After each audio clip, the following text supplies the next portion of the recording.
Big Darmi mendorong kursi roda Soraya untuk pulang. Sedangkan Soraya memangku belanjaan yang sudah dibeli mereka berdua. Maafkan Bibik ya Non, gara-gara Bibik ngajak Nona belanja jadi ada yang menghina Nona, ucap Big Darmi merasa bersalah pada Soraya. Ini bukan salah Bibik, ini memang kenyataannya kalau aku memang cacat Big, jawab Soraya sambil berkaca-kaca. Ini kan bukan cacat Non, Nona kan memang abis kecelakaan jadi cedera. Sama sekali bukan cacat, jelas Big Darmi lagi sambil mempercepat langkahnya. Mau cedera atau apapun itu. Intinya sama Big, aku cacat. Aku tidak bisa berjalan, ucap Soraya lagi. Dia masih sangat mengingat ucapan-ucapan dari ibu-ibu julid tadi. Nona bukan tidak bisa berjalan. Tapi belum bisa, perlu Nona garis bawahi. Belum sama tidak itu berbeda Non, jawab Big Darmi. Sudah, Nona jangan memikirkan yang tidak-tidak. Apalagi memikirkan ucapan yang anfaedah, tidak baik buat kesehatan Nona sendiri. Lebih baik kita masak saja ya Non. Jelas Big Darmi, mengalihkan pikiran negatif Soraya. Iya Big, aku sudah lama tidak memasak. Rasanya kangen banget sama masakan sendiri, jawab Soraya, dengan mengalihkan pada masakan sudah membuat mood Soraya kembali ceria lagi. Tidak seperti tadi. Ayo Non, kita eksekusi bahan masakan kita kali ini, ucap Big Darmi dengan semangat 45. Soraya dan Big Darmi berkutat bersama di dapur. Mereka membereskan sayuran dan juga yang lainnya. Sebelum masuk ke dalam kulkas. Nona tidak ada alergi pada makanan tertentu kan Non? Tanya Big Darmi pada Soraya. Tidak Big, aku tidak memiliki alergi, jawab Soraya sambil memetik kangkung yang akan dia masak.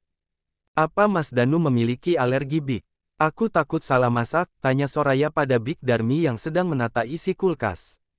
Setahu saya tidak Non, dan Danu tidak memiliki alergi apapun. Kecuali pada wanita, jawab Big Darmi sambil cekikikan akan ucapannya. Maksud Bibik? Tanya Soraya tidak mengerti dengan ucapan Big Darmi. Maksud Bibik, alergi pada wanita-wanita yang suka mengganggunya Non. Dan Danu sejak dulu selalu menjaga jarak pada semua wanita. Hingga akhirnya bertemu Nona, jelas Big Darmi tidak sepenuhnya berbohong. Bibik ini ada-ada saja, ucap Soraya menggelengkan kepalanya. Sini biar Bibik saja Non yang lanjutin. Nona harus istirahat dulu, pasti pegalkan tadi memangku belanjaan yang lumayan banyak ini, ucap Big Darmi, supaya Soraya mau istirahat. Soraya mau tidak mau akhirnya istirahat juga setelah dibujuk oleh Big Darmi. Soraya memasuki kamarnya, dia melihat tempat tidurnya yang masih berantakan. Dia membersihkannya dan menggantinya dengan yang baru. Soraya melakukannya dengan sangat cekatan, juga sangat rapi. Dia membawa spray dan juga selimutnya untuk dia cuci sendiri.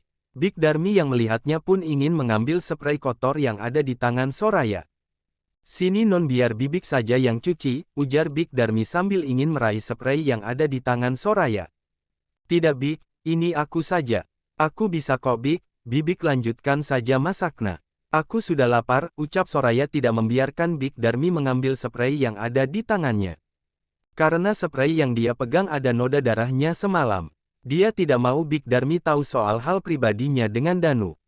Makanya Soraya memutuskan untuk melakukannya sendiri. Big Darmi yang dilarang hanya diam saja melihat apa yang akan dilakukan oleh majikannya itu. Benar saja, Big Darmi melihat Soraya memasukkan spray ke dalam mesin cuci dan mencucinya sendiri. Big Darmi bertanya-tanya pada dirinya sendiri. Seperti ada yang aneh dengan majikannya itu, tapi Big Darmi tidak tahu itu apa. Jadi mau tidak mau bilang Darmi melanjutkan memasaknya. Rina masih berada di kampusnya, dia masih mengerjakan tugasnya hingga hampir malam. Rina belum pulang. Dia masih fokus menyusun skripsi untuk bisa cepat selesai. Supaya bisa mengejar Soraya yang sebentar lagi sarjana. Rina memang sangat berusaha untuk meraih sarjananya. Dia ingin membuktikan pada orang yang suka memandangnya rendah dan sebelah mata. Rin, belum pulang lu? Tanya seorang temannya yang bareng satu jurusan. Belum nih, bentar lagi mungkin, jawab Rina masih fokus mengerjakan tugasnya. Oke deh, gue temenin ya, gue nggak tega harus ninggalin lu sendirian. Apalagi lu cewek, ucap temannya sambil mendudukan dirinya di samping Rina. Thanks ya, mau nemenin gue, ucap Rina tulus. Santai aja kali, kayak sama siapa aja, jawabnya sambil nyengir kuda. Mereka berdua akhirnya mengerjakan tugas bersama-sama, teman satu kelas dengannya juga sama sedang mengejar sarjananya. Tepat pukul 10 malam Rina sudah selesai mengerjakan semuanya. Baik yuk, gue sudah selesai nih, ajak Rina pada temannya. Yuk, gue antar ya. Udah malam juga, ucap temannya memberi tawaran, dijawab anggukan oleh Rina.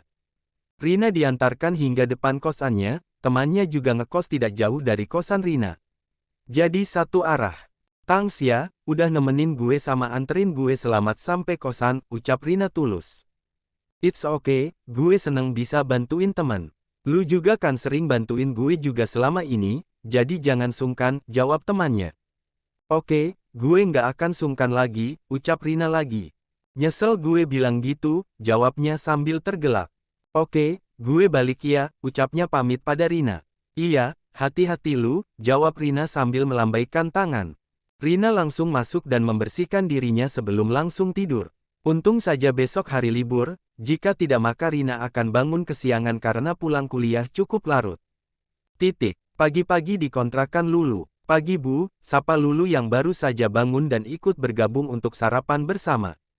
Pagi juga Nak, apa, sudah lebih baik sekarang? Tanya ibunya Lulu. Alhamdulillah, seperti yang ibu lihat sekarang, jawab Lulu pada ibunya. Adik-adik di mana Bu? Kenapa sepi? Tanya Lulu. Adik-adik kamu sedang membeli buku, katanya Uci dan Rizky butuh buku baru.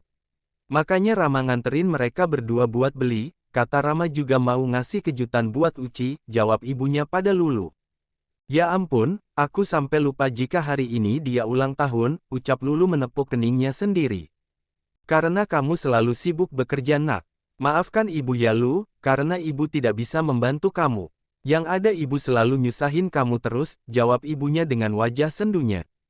Ibu ngomong apa sih Bu? Ibu sama sekali tidak menyusahkan aku. Aku malah seneng bisa membantu ibu, ucap Lulu sambil menggenggam tangan ibunya.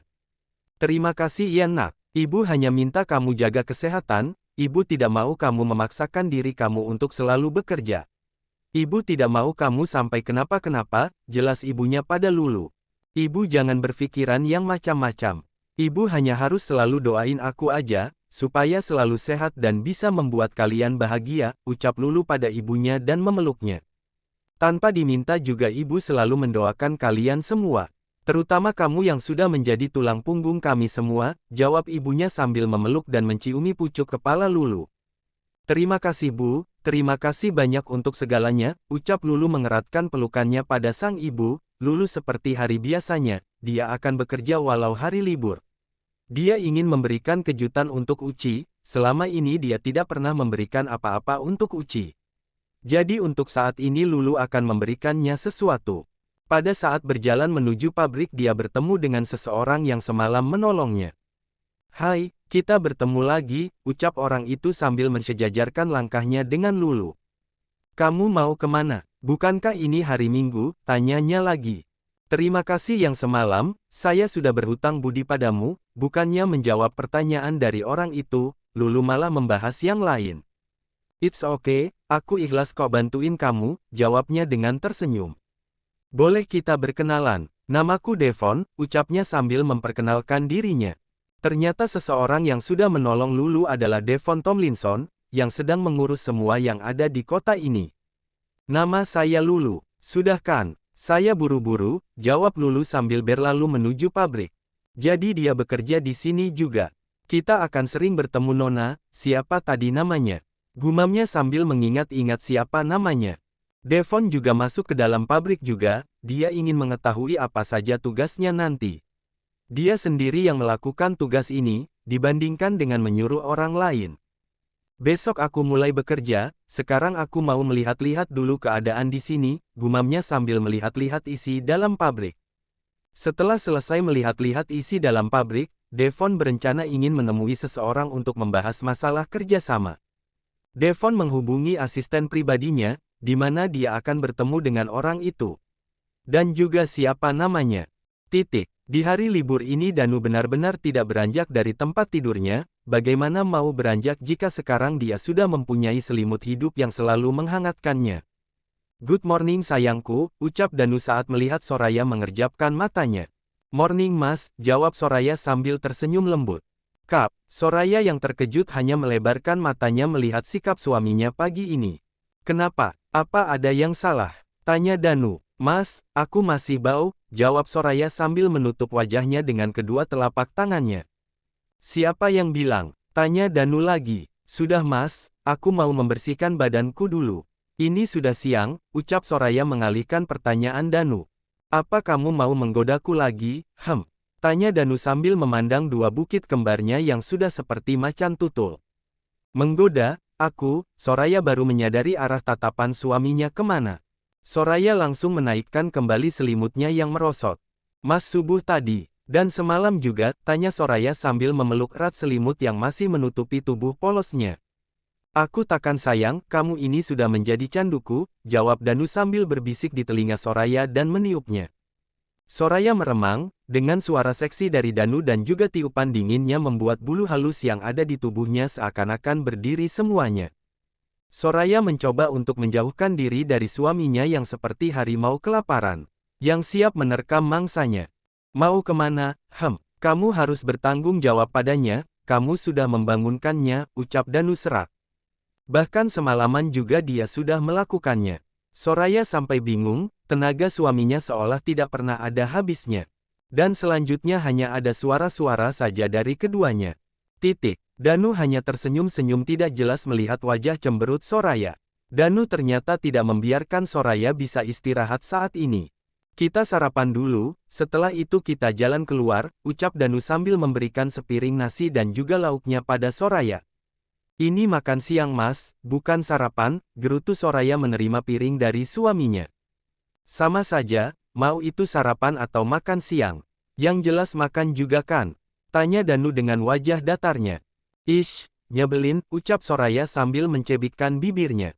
Sebenarnya Danu ingin sekali istrinya yang sedang mengerucut itu. Terlihat sangat menggemaskan di matanya, apalagi sekarang bibirnya sedikit bengkak akan ulahnya. Tapi Danu menutupinya dengan wajah datarnya, dia tidak mau jika Big Darmi tahu sikapnya sudah menghangat sebenarnya setelah bertemu dengan Soraya. Sudah selesai kan, mau jalan sekarang? Tanya Danu melihat Soraya sudah selesai makan. Mas, maaf bukannya aku menolak ajakan kamu, tapi aku nggak mau buat mas malu karena membawa aku yang tidak bisa jalan, jawab Soraya sambil menunduk, dan matanya sudah berkaca-kaca. Hei, siapa yang bilang aku malu?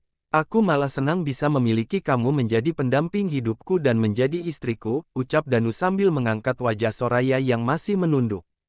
Aku tidak peduli dengan semua orang, aku hanya mau kamu. Dan kamu harus percaya padaku, jangan dengarkan ucapan orang lain yang membuat kamu merasa kecil dan insecure. Buang jauh-jauh pikiran seperti itu, oke, jelas Danu menenangkan hati Soraya. Jika kamu tidak mau keluar tidak apa, tapi jangan pernah bersedih dengan alasan yang konyol seperti itu, ucap Danu sambil mengusap pipi Soraya dengan sangat lembut dan penuh kasih sayang. Soraya hanya mengangguk dan juga tersenyum tipis menanggapinya suaminya. Soraya mencoba untuk berdiri dan belajar berjalan, ternyata dia bisa berjalan perlahan. Walau masih lemas untuk melangkah. Tapi jika dipikir-pikir bagaimana tidak lemas jika digempur habis-habisan oleh Danu. Kamu sudah bisa berjalan. Tanya Danu terkejut melihat Soraya sudah bisa berjalan walau sangat pelan. Iya mas, tapi masih lemas kakinya. Dan tidak bisa lama juga jalannya, jawab Soraya sambil mengangguk. Itu sebuah kemajuan sayang, teruslah berusaha.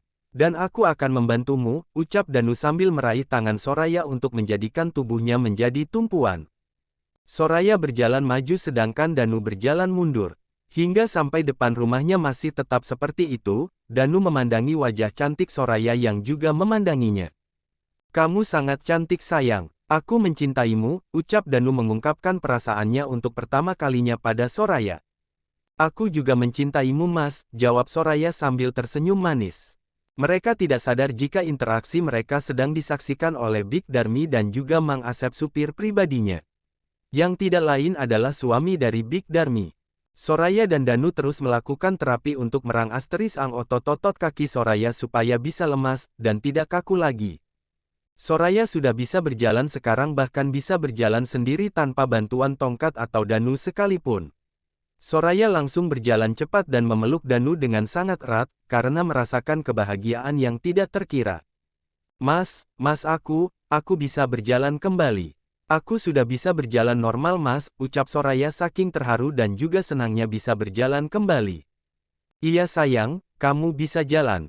Selamat sayang, selamat ucap Danu tak henti-hentinya memanggilnya dengan sebutan sayang pada Soraya. Juga menciumi seluruh wajah istrinya dengan penuh haru dan juga bahagianya, Danu tidak sungkan dan juga jaim akan perasaannya sekarang. Mereka berdua berpelukan dengan sangat mesra dan romantis. Big Darmi dan Mang Asep sampai terharu melihatnya.